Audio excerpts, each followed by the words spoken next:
siyang tanang katawhan.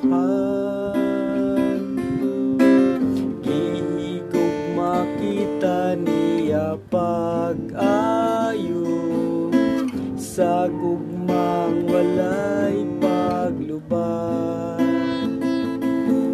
ug ang pagkamatinod anon sa Ginoo mulungtad hangtod sa kahangturan.